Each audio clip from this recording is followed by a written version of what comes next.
দেখো ক্লাস 10-এর ছাত্রছাত্রীরা, আশা করি তোমরা ভালো আছো, সুস্থ আছো। আগের যে ক্লাসগুলো আমি করেছিলাম তাতে তোমাদেরকে পড়েছিলাম অ্যামোনিয়া গ্যাস আর নাইট্রোজেন গ্যাস। আজকে তোমাদেরকে পড়াবো সালফিউরেটেড হাইড্রোজেন বা হাইড্রোজেন সালফাইড গ্যাস। চলো শুরু করা যাক। হাইড্রোজেন সালফাইডের পরীক্ষাগার প্রস্তুতি। তাহলে প্রারম্ভিক পরীক্ষাগার প্রস্তুতির জন্য আমার কী কী প্রয়োজন, কী কী রাসায়নিক দ্রব্য, যেটা বলি থাকে প্রারম্ভিক রাসায়নিক দ্রব্য। কী কী লাগে? প্রারম্ভিক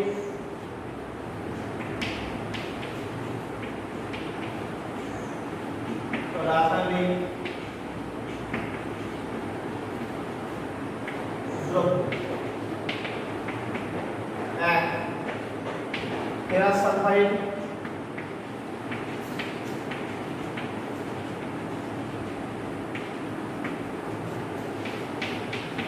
এপিএস, আর দুই হচ্ছে লৌহ সালফিউরিক অ্যাসিড।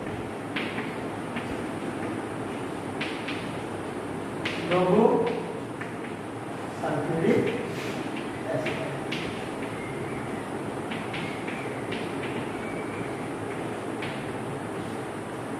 আর এটা হচ্ছে আমার প্রারম্ভিক রাসায়নিক দ্রব্য। এরপরে আসবো আমরা এর বিক্রিয়ার শর্ত এবং তার সমীকরণ।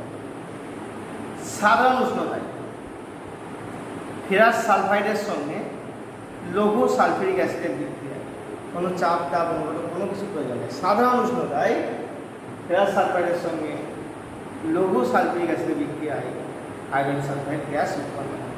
এটা গেল বিক্রিয়ার শর্ত। এবার হচ্ছে বিক্রিয়ার সমীকরণ, রাসায়নিক সমীকরণ। বিক্রিয়ার শর্ত এটাই বললাম, সাধারণ উষ্ণতায় ফেরাস সালফাইডের সঙ্গে লৌহ সালফিউরিক অ্যাসিডের বিক্রিয়ায় হাইড্রোজেন সালফাইড গ্যাস উৎপন্ন হয়। এবার আসবো বিক্রিয়ার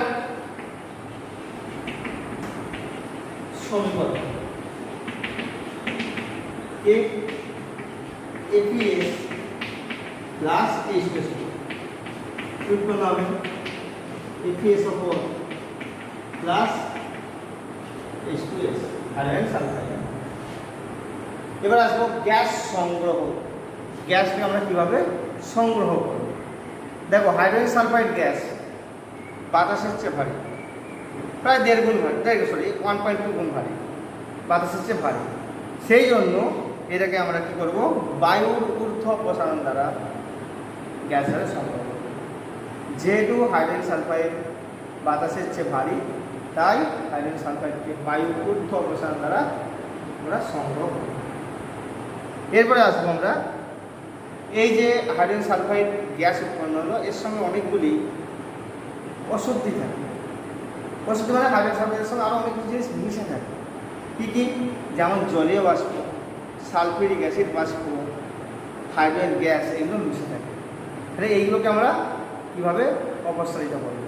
মানে আমরা বলতে চাইছি হাইড্রোজেন সালফাইডের বিশুদ্ধীকরণ, মানে কীভাবে আমরা বিশুদ্ধ করব। তাহলে হাইড্রোজেন সালফাইডের বিশুদ্ধীকরণ।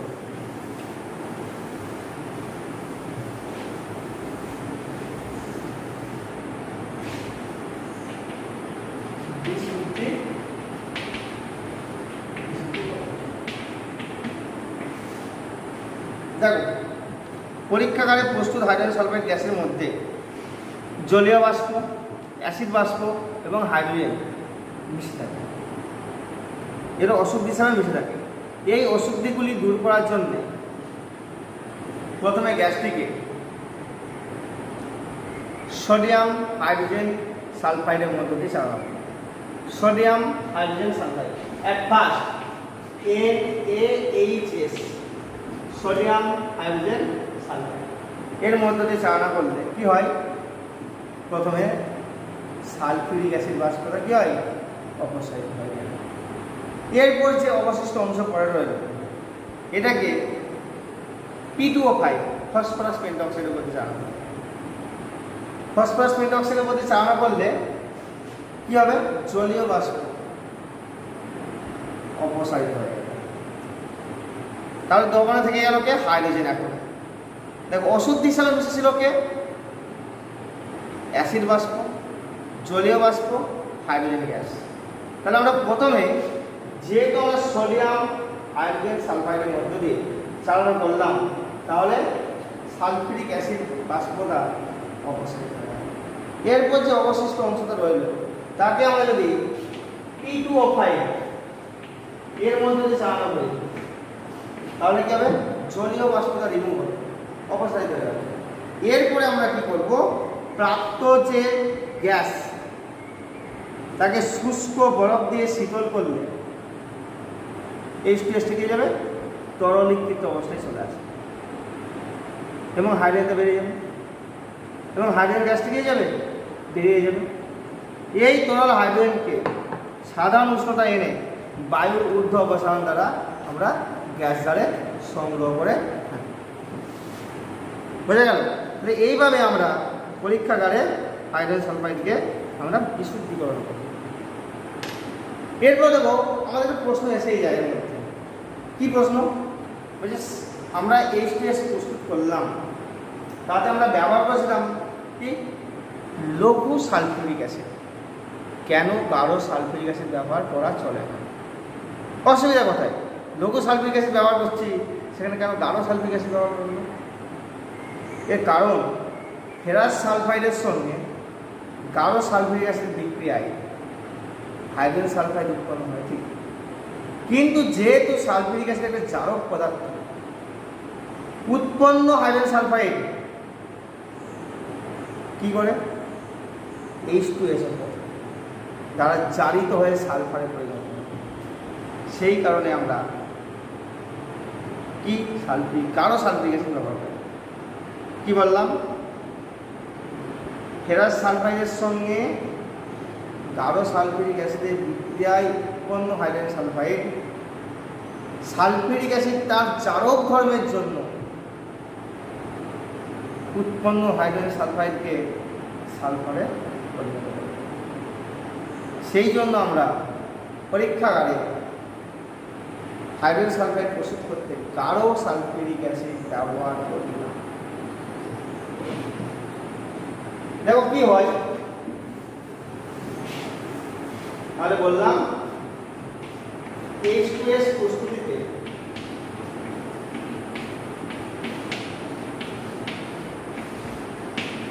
গাঢ় H2S উপর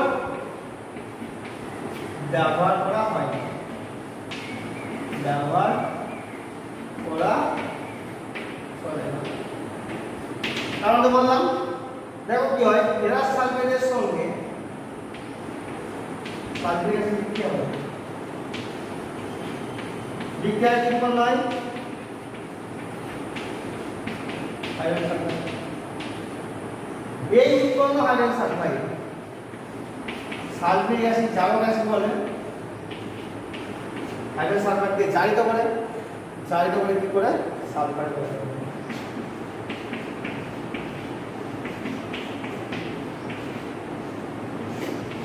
সালফারের সেই কারণে আমার প্রয়োজন হাইড্রোজেন সালফাইড, পাচ্ছি কি? সালফার। সেই কারণে আমরা গাঢ় সালফিউরিক অ্যাসিড ব্যবহার করি না H2S প্রস্তুত। একইভাবে গাঢ় নাইট্রিক অ্যাসিড কেন ব্যবহার করব না? একই, ফেরাস সালফাইডের সঙ্গে নাইট্রিক অ্যাসিডের বিক্রিয়ায় হাইড্রোজেন সালফাইড উৎপন্ন হয়, ঠিক। উৎপন্ন হাইড্রোজেন সালফাইড নাইট্রিক অ্যাসিড তার জারণ ধর্মের জন্য H2S কে জারিত করে সালফার। সেই কারণে আমরা নাইট্রিক অ্যাসিডও ব্যবহার করি।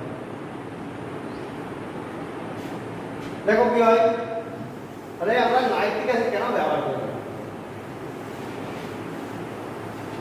গাঢ় HNO3 ব্যবহার করি না কেন? তাহলে যে উৎপন্ন হলো না ফেরাস সালফাইডের সঙ্গে নাইট্রিক অ্যাসিডের বিক্রিয়ায় যে আমার হাইড্রোজেন সালফাইড উৎপন্ন হলো, সেই হাইড্রোজেন সালফাইড নাইট্রিক অ্যাসিড দ্বারা জারিত হয়ে সালফাইড পরিণত হয়। সেই জন্য ব্যবহার করে না। তাহলে কি হয়? H2S + 2HNO3 উৎপন্ন হয় প্লাস টু ওয়াটার, তাহলে আমার পেয়ে যাচ্ছে কি সালফার। আমার প্রয়োজন ছিল H2S, পাচ্ছি কি সালফার। সেই জন্য আমরা কি নাইট্রিক অ্যাসিড ব্যবহার করি না। তাহলে হাইড্রোক্লোরিক অ্যাসিড ব্যবহার করি না, হাইড্রোক্লোরিক অ্যাসিড, তাতে কি সমস্যা আছে? এর মধ্যেও সমস্যা রয়েছে। দেখো H2S প্রস্তুত করতে আমরা HCl ব্যবহার করি না, কারণ HCl মানে হাইড্রোক্লোরিক অ্যাসিড, এটা উদ্বায়ী অ্যাসিড, এটা উদ্বায়ী অ্যাসিড। তাহলে যেহেতু এটা উদ্বায়ী অ্যাসিড, তাহলে আমরা কি পাবো? সেই কারণে আমরা হাইড্রোজেন সালফাইড এবং হাইড্রোক্লোরিক অ্যাসিড বাষ্পর মিশ্রণ পাবো। উদ্বায়ী হওয়ার জন্য H2S এর সঙ্গে HCl মানে হাইড্রোক্লোরিক অ্যাসিড বাষ্প মিশে যাবে, সেখান থেকে এটাকে পৃথক করা খুবই কষ্টকর ব্যাপার। সেই জন্য আমরা হাইড্রোক্লোরিক অ্যাসিডও ব্যবহার করি। তাহলে দেখো আমরা বললাম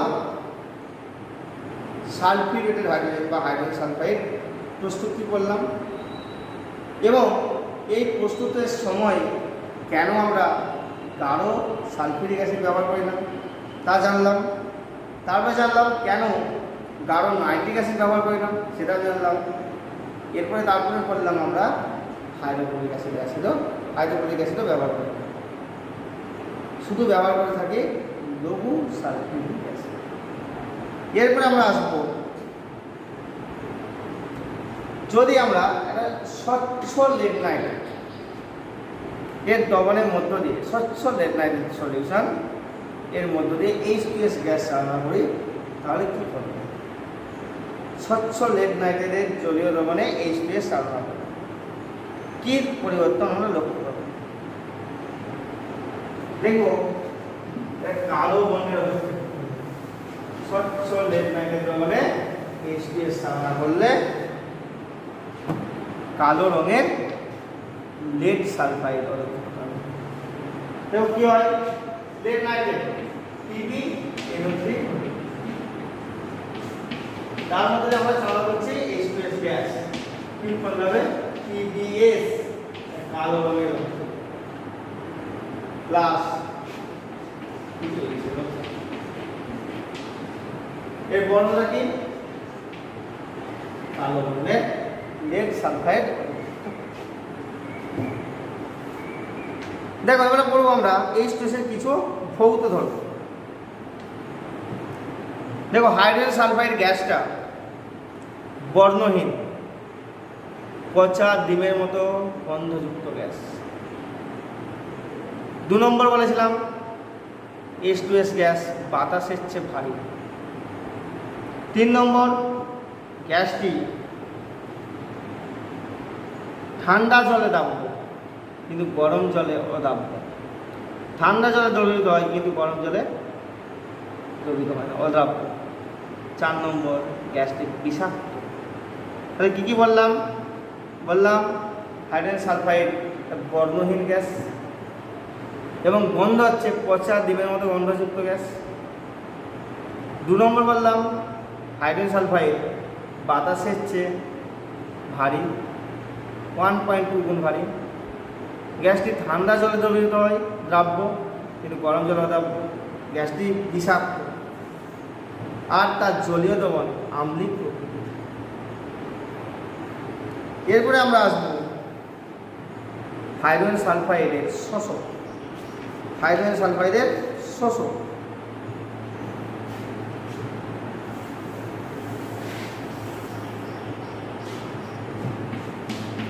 H2S এর শোষক এক হচ্ছে কস্টিক সোডা,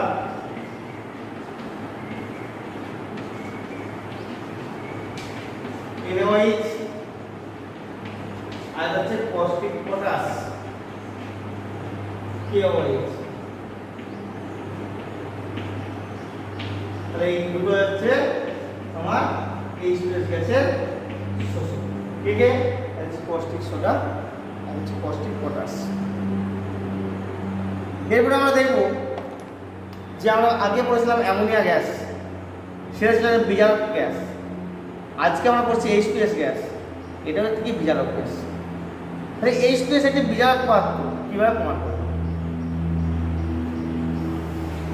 এরপরে জিনিস আসবো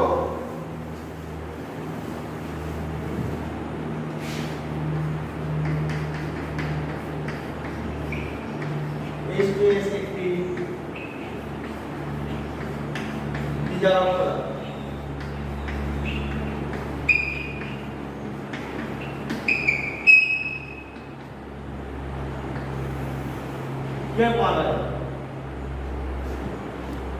হলুদ বর্ণের ফেরিক ক্লোরাইড দ্রবণে, হলুদ বর্ণের ফেরিক ক্লোরাইড দ্রবণের মধ্য দিয়ে হাইড্রোজেন সালফাইড গ্যাস চালনা করলে H2S মানে হাইড্রোজেন সালফাইড ফেরিক ক্লোরাইডকে বিজারিত করে বর্ণহীন ফেরাস ক্লোরাইডে পরিণত। হলুদ বর্ণ বর্ণহীন হয়ে যাবে কার দ্বারা হলো H2S দ্বারা। ফেরিক ক্লোরাইড বিজারিত হলো কার দ্বারা হলো H2S। তাহলে যে বিজারক পদার্থ সে অপর পদার্থকে বিজারিত করে।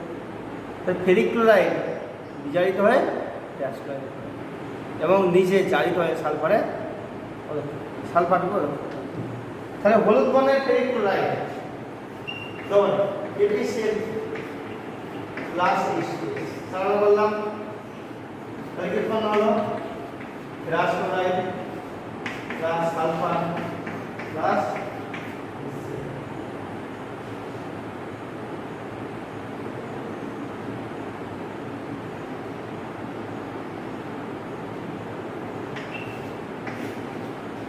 তাহলে KPCl3 কি হলো? বিজারক। আর H2S কি হলো? নিচে জারিত হয় সালফার পদার্থ। তাই এই দিকটার সাথে আমরা বলতে পারবো H2S একটি বিজারক পদার্থ। এছাড়াও আরেকটা রয়েছে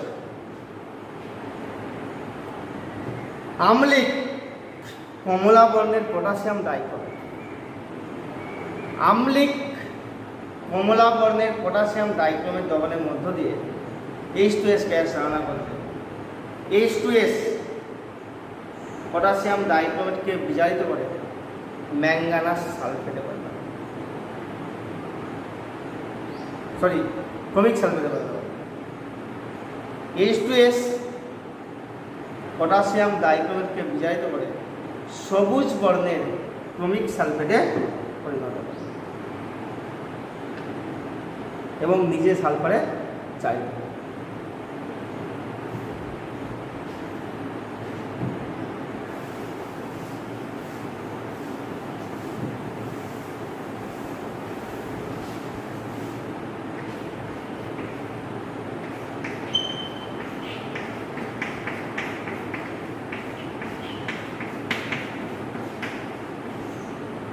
এর বর্ণ হচ্ছে কমলা,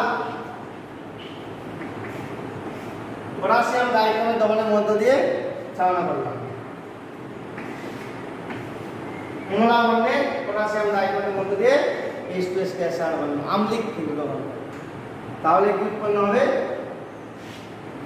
তাহলে উৎপন্ন হবে chromic sulphate plus sulphur plus K2S plus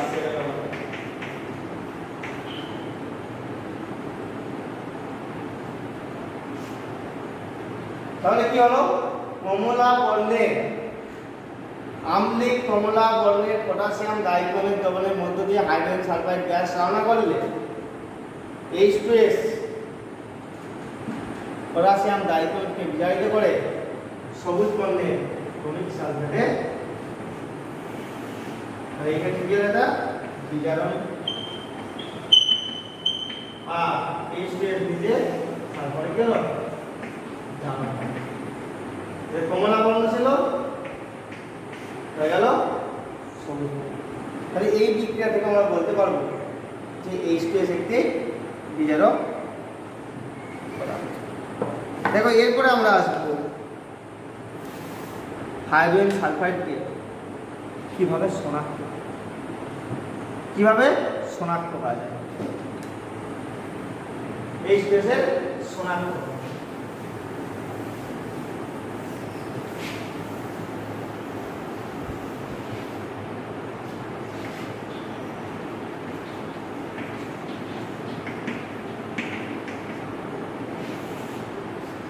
lead acetate সিক্ত একটা ব্লটিং পেপার, সাদা বর্ণের ব্লটিং পেপারকে H2S গ্যাসের সংস্পর্শে নিয়ে আসলে ঠিক কালো হয়ে যায়। লেড অ্যাসিটেটে সিক্ত সাদা ব্লটিং পেপার H2S গ্যাসের সংস্পর্শে আসলে কালো। এই দেখে আমরা বলতে পারবো যে গ্যাসটা হাইড্রোজেন সালফাইড। কি হয়? Lead acetate PbCH3CO plus H2S সমান কি হয়? এই যে কালো বর্ণ হয়ে যায়, এটা কিসের?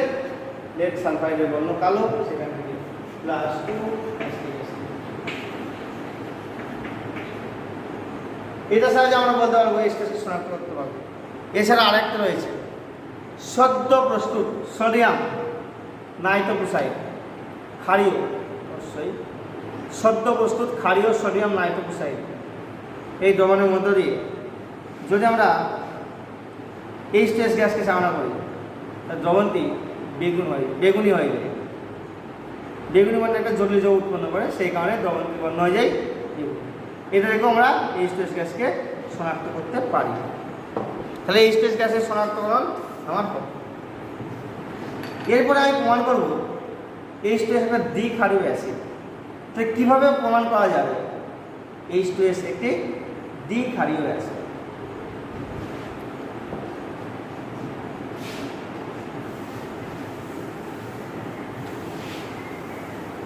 H2S একটি দ্বিক্ষারীয়।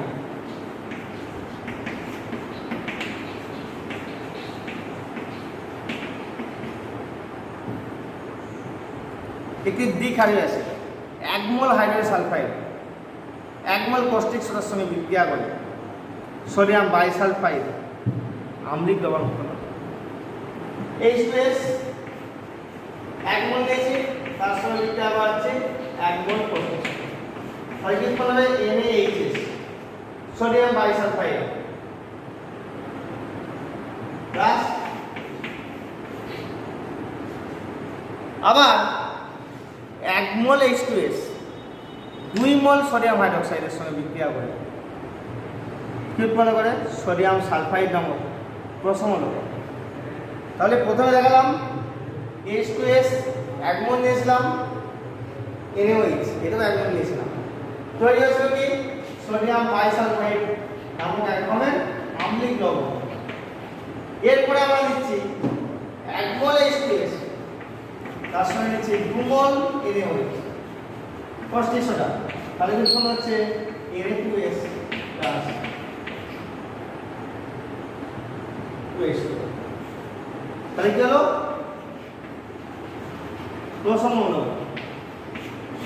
তাহলে দেখলাম H2S এর দুটো হাইড্রোজেন দুটোই প্রতিস্থাপনযোগ্য হাইড্রোজেন। তাহলে এই বিক্রিয়া থেকে আমরা সহজেই বলতে পারবো হাইড্রোজেন সালফাইড একটি দ্বিক্ষারীয় অ্যাসিড। এরপর দেখো, অনেক সময় আমরা দেখে থাকি রূপার জিনিস আমরা অনেকদিন পরে আছি, আংটি হোক হাড়ি হোক, দেখবে অনেক দিন পরে থাকলে বা পুরানো হয়ে গেলে সে কালো হয়ে যায়। এর কারণটা কি? দেখো, বাতাসের মধ্যে সামান্য পরিমাণে, বাতাসের মধ্যে বায়ুমণ্ডলে সামান্য হলেও হাইড্রোজেন সালফাইড গ্যাস, সেই হাইড্রোজেন সালফাইড রূপা ধাতুর সঙ্গে দীর্ঘদিন ধরে বিক্রিয়া করে সিলভার সালফাইডে একটা কালো বর্ণের আস্তরণ ফেলে দেয়। সেই কারণে রূপার তৈরি জিনিস দীর্ঘদিন ব্যবহার করলে একটু গেবে যায়, যেটা বলে, মানে কালো হয়ে যায়। তাহলে কি হয়? রূপার তৈরি জিনিস অনেকদিন যদি আমরা ব্যবহার করি সেটাকে কালো হয়ে যায়। কেন হয়? মানে বাতাসের পরিমাণে বাতাসে সামান্য পরিমাণে মৃদু, খুব মৃদু, খুব অল্প পরিমাণে H2S স্যার দীর্ঘদিন ধরে বিক্রিয়া করে, একদিন দুদিন নয়, দীর্ঘদিন ধরে বিক্রিয়া করে। দীর্ঘদিন ধরে বিক্রিয়া করার ফলে কি হয়, রূপার তৈরি জিনিসের উপর সিলভার সালফাইড Ag2S একটা আস্তরণ সৃষ্টি হবে, যেটা কি হয় বর্ণ কালো। সেই জন্য রূপার তৈরি জিনিস অনেক ব্যবহার করার পর সেটা কালো হয়ে যাবে, কালো হয়ে যাবে। আবার দেখে থাকবে দীর্ঘদিন ধরে তৈলচিত্রকেও কিন্তু বায়ুতে রেখে দিলে কি হয়ে যায়, কালো হয়ে যায়। এর কারণ কি, তৈলচিত্রে যে তৈলচিত্রের মধ্যে হোয়াইট লেড নামক এক রকমের যৌগ ব্যবহার করা থাকে, যার মধ্যে কি থাকে, লেড কার্বনেট থাকে, লেড সালফেট থাকে, লেড হাইড্রোক্সাইড থাকে। ওই তৈলচিত্রগুলি দীর্ঘদিন বায়ুতে রাখলে বাতাসের মধ্যে অশুদ্ধি বলতে একটাই H2S, এর সাথে দীর্ঘদিন ধরে বিক্রিয়া করে অদাব্য কালো বর্ণের লেড সালফাইড তৈরি করে, ফলে তৈলচিত্র কালো হয়ে যায়। দেখো কি হয়, লেড কার্বনেট থেকে বললাম একদম PbCO plus H2S, PbS plus H2S বললাম। আমরা যে তৈলচিত্রগুলো ব্যবহার করি হোয়াইট লেড নামক একটা যৌগ থাকে, তার মধ্যে লেড কার্বনেট, লেড সালফাইড এই সমস্ত যৌগগুলো মিশে থাকে। এই লেড কার্বনেট, লেড সালফাইড বায়ু H2S এর সঙ্গে দীর্ঘদিন ধরে বিক্রিয়া করে কি করে একটা কালো বর্ণ বা অদাব্য PbS এর বর্ণ কালো, এই কালো বর্ণের একটা লেড সালফাইড তৈরি করে। সেই জন্য দীর্ঘদিন ধরে ব্যবহার করে সেটা কে যায়, কালো হয়ে যায়। এরপরে নেক্সট আসবে কিছু সমীকরণ জানতে হবে আমাদের। কপার সালফেটের দহনে, আম্লিক কপার সালফেট দহনে H2S গ্যাস চালানো করলে কি ঘটবে? আম্লিক কপার সালফেট দহনে H2S গ্যাস চালানো করলে কি ঘটবে?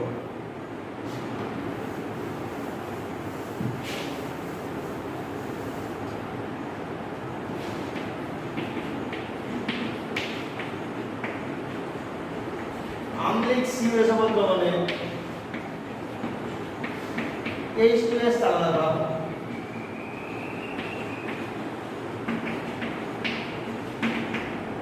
আম্লিক COS দহনে, আম্লিক কপার সালফেট দহনে H2S চালানো করলে কপার সালফাইড পদক্ষিপ্ত হবে, যার বর্ণ কালো। COS প্লাস H2S সমান COS প্লাস,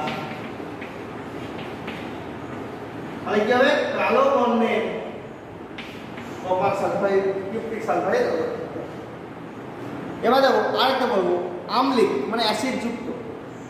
আগে বলেছিলাম কমলা বর্ণের দহনে H2S, কমলা বর্ণের পটাশিয়াম ডাইক্লোরাইড। এখন হচ্ছে বলবো বেগুনি বর্ণের পটাশিয়াম পারম্যাঙ্গানেট দহনে H2S গ্যাস চালানো করা।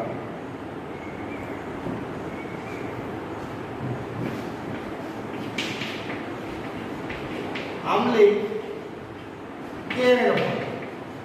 পটাশিয়াম পারম্যাঙ্গানেট দহনে, পটাশিয়াম পারম্যাঙ্গানেট বাংলায় পটাশিয়াম পারম্যাঙ্গানেট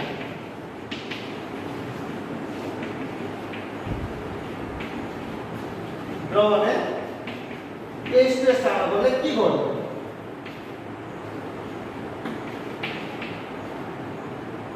দেখো এই পটাশিয়াম পারম্যাঙ্গানেট বর্ণ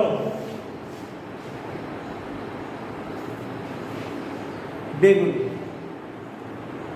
H2S কি করবে, পটাশিয়াম পারম্যাঙ্গানেটকে বিজারিত করে ম্যাঙ্গানাস সালফেট। H2S পটাশিয়াম পারম্যাঙ্গানেটকে বিজারিত করে ম্যাঙ্গানাস সালফেট লবণে পরিণত করে। H2S বিজারিত হবে, তাহলে কি দেখবো, 2KMnO4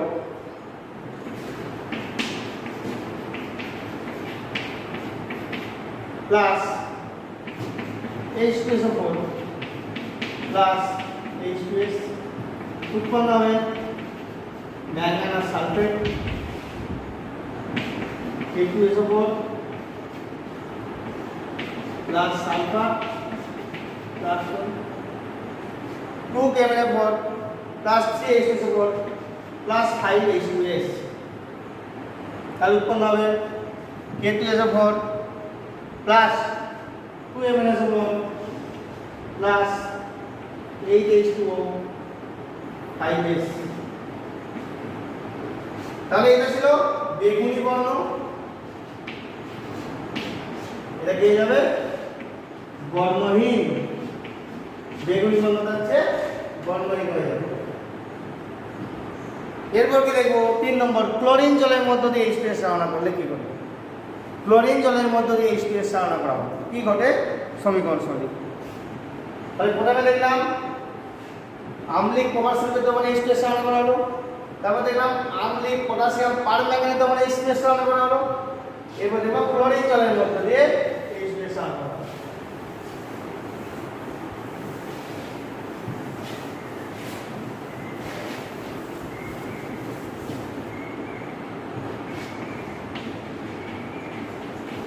ক্লোরিন জলে H2S রওনা করা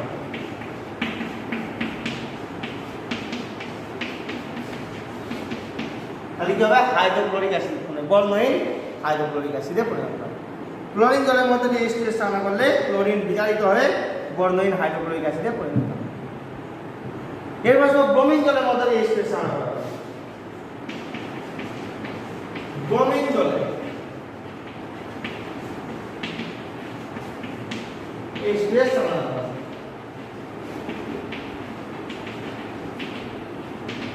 লাল বর্ণের ব্রোমিন দ্রবণ, লাল বর্ণের ব্রোমিন জল, এর মধ্যে দিয়ে যদি আমরা H2S রান্না করি, H2S লাল বর্ণকে বর্ণহীন হাইড্রোব্রোমিক অ্যাসিডে পরিণত করবে। H2S ব্রোমিনকে বিজারিত করবে, যে বর্ণহীন হাইড্রোব্রোমিক অ্যাসিডে পরিণত করবে। H2S যুক্ত বিআর সমান হবে 2HBr প্লাস S। ব্রোমিন জলের মধ্য দিয়ে হাইড্রোক্লোরিক অ্যাসিড H2S রান্না করলে ব্রোমিনের লাল বর্ণ বর্ণহীন হবে এবং হাইড্রোক্লোরিক অ্যাসিডে পরিণত হবে। এরপরে আমরা করব সালফার ডাইঅক্সাইডের সঙ্গে H2S বিক্রিয়া করা। সালফার ডাইঅক্সাইডের সঙ্গে H2S বিক্রিয়া করা, সালফার ডাইঅক্সাইডের সঙ্গে H2S।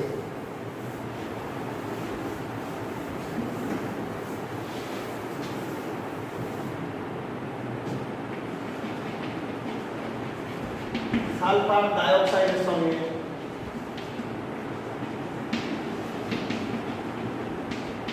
H2S এর বিক্রিয়া করা।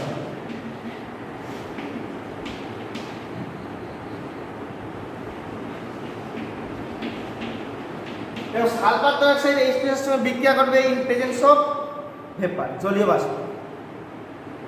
জলীয় বাষ্পের উপস্থিতিতে সালফার ডাইঅক্সাইড H2S এর সঙ্গে বিক্রিয়া করে সালফার H2S কি হয়?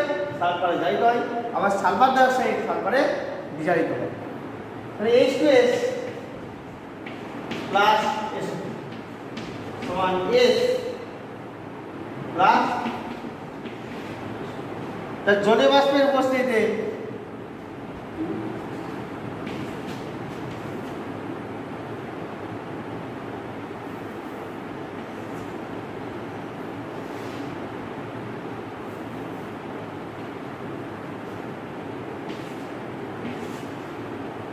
জলীয় বাষ্পের উপস্থিতিতে হাইড্রোজেন সালফাইড সালফার ডাইঅক্সাইডকে সালফারে বিজারিত করে। জলীয় বাষ্পের উপস্থিতিতে হাইড্রোজেন সালফাইড সালফার ডাইঅক্সাইডকে সালফারে বিজারিত হয় এবং H2S নিজেও সালফারে বিজারিত হয়। এবার আমরা পড়ব H2S এর কয়েকটি ব্যবহার। H2S গ্যাসের ব্যবহার।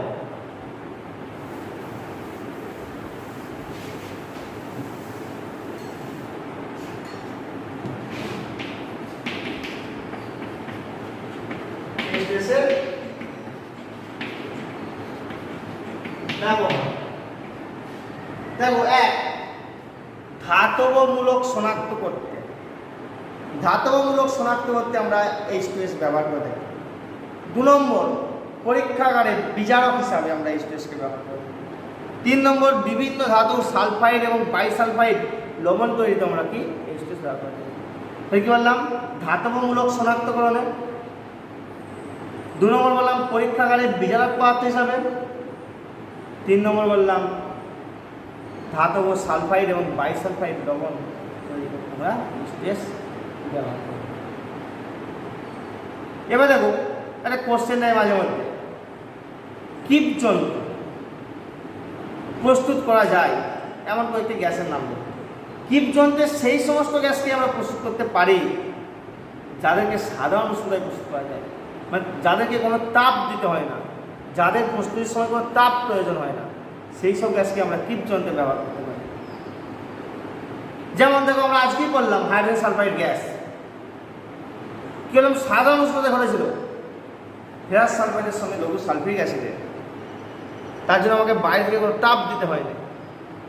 তাহলে যেসব গ্যাস তৈরি করতে তাপের কোনো দরকার হয় না সেই সব গ্যাসকে আমরা কীটজন্তুর সাহায্যে প্রস্তুত করতে পারি। যেমন একটা উদাহরণ দিলাম হাইড্রোজেন সালফাইড, যেটা আমরা আজকে বললাম। 2 নম্বর, হাইড্রোজেন গ্যাস প্রস্তুত করতে আমার কিন্তু তাপ লাগে না। জিঙ্কের ছিবড়ার সঙ্গে লঘু শীতল সালফিক অ্যাসিডের বিক্রিয়ায় জিঙ্ক সালফেট এবং হাইড্রোজেন উৎপন্ন হয়। আবার দেখো কার্বন ডাইঅক্সাইড গ্যাস যখন আমরা প্রস্তুত করেছিলাম মার্বেল পাথরের সঙ্গে হাইড্রোক্লোরিক অ্যাসিডের বিক্রিয়া, CaCO2+2Cl সমান CaCO2CO2+H2, সেক্ষেত্রে আমার কোনো তাপ দিতে হয় না। এই 3টে গ্যাসকেই আমরা কীটজন্তুতে প্রস্তুত করতে পারি। তাই কাদেরকে বললাম? H2S, হাইড্রোজেন এবং কার্বন ডাইঅক্সাইড। আর একটা শর্ট কোশ্চেন দেয় মাঝে মধ্যে, বিট লবণ, যেটা বিট নুন বলে তোমরা পরিচিত, বিট লবণ থেকে কোন গ্যাস নির্গত হয়? বিট লবণ থেকে কিন্তু এই হাইড্রোজেন সালফাইডের গন্ধই কিন্তু বেরিয়ে আসছে। ঠিক আছে, তোমরা ভালো দেখো, সুস্থ দেখো, সাবধানে দেখো। পরবর্তী ক্লাসে আমরা যে প্রস্তুতিগুলো রয়েছে 3টে অ্যাসিডের শিল্প প্রস্তুতি, সালফিউরিক অ্যাসিড, নাইট্রিক অ্যাসিড এবং হাইড্রোক্লোরিক অ্যাসিড, এইগুলো আলোচনা করব। ঠিক আছে, আজ এইটুকুই।